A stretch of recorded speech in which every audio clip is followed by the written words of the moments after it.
여러분 안녕하세요. 시간을 거슬러 당대 영화를 소개해주는 무비 타임슬립입니다.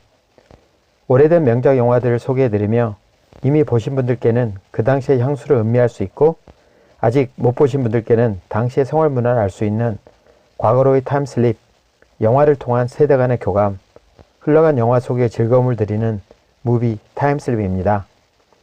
요즘처럼 날씨가 추워져서 집콕, 방콕 하신 분들이 굉장히 많으실 텐데요. 춥다고 너무 집에만 계시면 건강을 해치우니 오히려 이런 때일수록 건강관리에 유의하시기 바랍니다. 이번에 소개해드릴 타임슬립 영화는 새벽의 7인 오퍼레이션 데이브레이크입니다. 1975년작으로 미국과 체코 합작 영화로 제2차 세계대전 당시 체코 프라하를 배경으로 보헤미아 모라바 보호령 총독 대리이자 나치 국가보안본부의 수장이었던 프라하의 도살자라는 별명을 가진 악명 높은 라인하르트 하이드리히에 대한 암살 사건을 다룬 유인원 작전이라는 실화를 바탕으로 제작한 영화입니다. 연출을 맡은 루이스 길버트 감독은 007 나를 사랑한 스파이와 007 문레이커 등 007 시리즈 등을 만든 총 40여 편 이상의 영화를 감독한 영국 감독이며 영화의 구성, 몰입도, 음향효과 등 무려 40여 년이나 지난 영화지만 시간을 뛰어넘어 지금도 영상이 전혀 어색하지 않은 그의 뛰어난 연출 실력을 보여줍니다. 러닝타임 118분으로 워너브러더스사에서 제작, 배급하여 1976년 9월 3일 당시 추석 특선 영화로 국내에 개봉하였으며 서울에서는 단성사, 서울극장 등에서 개봉하여 서울 관객 31만 명을 기록하여 유명 배우가 출연하지 않은 작품인데도 불구하고 당시 흥행에 성공할 정도로 수작인 영화입니다. 1941년 12월이며 존으로서 절친한 사이가 되었습니다. 실제 양과 요셉의 사진입니다.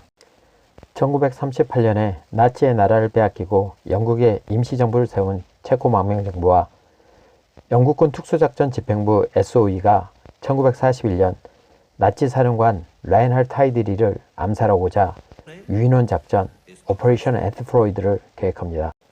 여기서 잠깐 라인하르트 하이드리히를 소개해드리겠습니다. 하이드리히는 나치 친위 대장인 히물레 오른팔로서 그가 악명 높은 비밀경찰 게슈타포의 수장이 된 것은 불과 30세의 나이였습니다.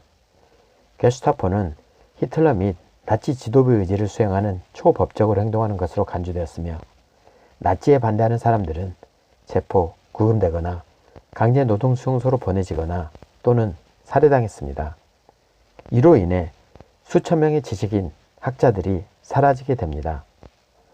그는 점령지인 폴란드의 인종청소를 수행하여 6만 천여 명이 넘는 폴란드 지식인, 학자, 성직자, 전직 장교들을 처형하였습니다. 많은 후세 역사가들은 하이드리히를 나치 정권 내에서 가장 포악하고 두려운 인물로 간주합니다. 아돌프 히틀러조차 그를 철심장을 가진 사람으로 묘사했으니 할 말이 없는 거죠. 그는 체포, 추방, 살인을 통해 나치당에 대한 저항을 무력화하는 정보기관인 SD의 창립 책임자였습니다. 그는 또한 2차 세계대전에서 가장 악명 높고 추악한 홀로코스트를 설계하여 130만 명의 유대인을 포함하여 200만 명 이상의 무고한 사람들을 총살과 독가스로 살해한 특수작전부대를 직접 담당해 심각한 손상을 입혔습니다. 그는 횡격막, 비장, 한쪽 폐에 심각한 부상을 입었고 여기서 하마터면 암살 임무를 실패하게 할 수도 있었던 영국군 스탠 MK 기관총을 다뤄보겠습니다. 스탠 기관총은 심각한 군수물자 부족에 처한 영국군이 개발한 서브머신건으로 단순화된 설계 구조로 대량 생산이 가능하여 공급이 많이 이루어졌지만 착발 불능으로 인한 고장이 많았다 합니다. 프라하에 히물러 방문 다음 날인 6월 3일에 혼수 상태에 빠졌고 의식을 회복하지 못했습니다. 결국 하이드리히는 6월 4일에 사망했습니다. 부검 결과 그는 폐혈증으로 사망했으며 이 지역의 생산성을 저하시킬 수 있다는 만류로 게슈타포에 수산을 명령하여 프라하에서 북서쪽으로 22km 떨어진 리디체라는 마을이 당시 영국에 있던 체코 군들이 그곳을 들렸고 게슈타포가 저항군 무선 송신기를 발견했기 때문에 암살자들의 도주 및 의진처로 의심되었습니다. 6월 9일 아돌프 히틀러는 게슈타포에 잔인한 보복을 명령합니다. 이튿날인 6월 10일부터 리디처 레자키에서 16세 이상의 모든 남성이 살해되었습니다. 레자키의 모든 여성들도 살해당하고 또한 리디체의 여성되었습니다.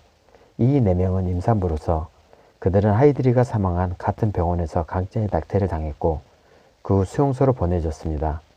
두 마을 모두 불에 탔고 제로변에 지도에서 사라졌습니다.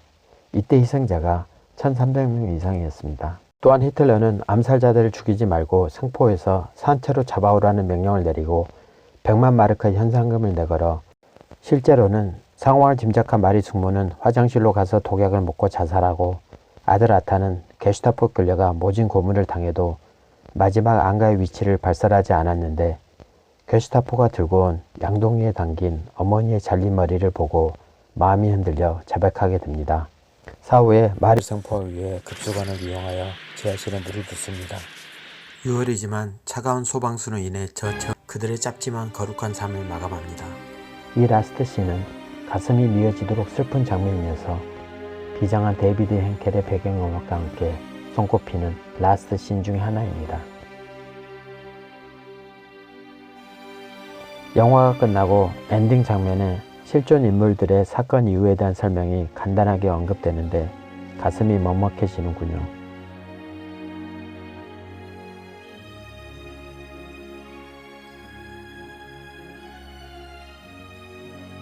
폐허가 된 마을 리디체는 전쟁이 끝나고 재건되어 추모비가 세워졌으며 배신자 카렐 쿠르다는 사건 이후 독일 게슈타포 일원으로 활동하다가 전쟁이 끝나고 체포되어 반역자로 1947년에 처형당합니다.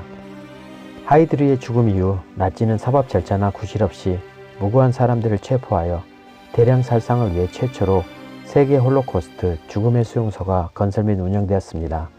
이 프로젝트는 하이드리의 이름을 따서 오퍼레이션 라인하드로 명명되었습니다. 만약 이 프라하 거사가 실패로 끝나 젊은 하이드리가 더더욱 열이 받쳐 이후에도 끔찍하고 악명 높은 짓들을 자행했을 거라 생각하니 몸서리가 쳐집니다. 체코군의 용감한 행동이 추후 인류사에 미친 영향을 생각해 놓으라면 몸을 바쳐 조국 위해 헌신했던 젊은 그들의 숭고한 희생이 더더욱 빛나 보입니다.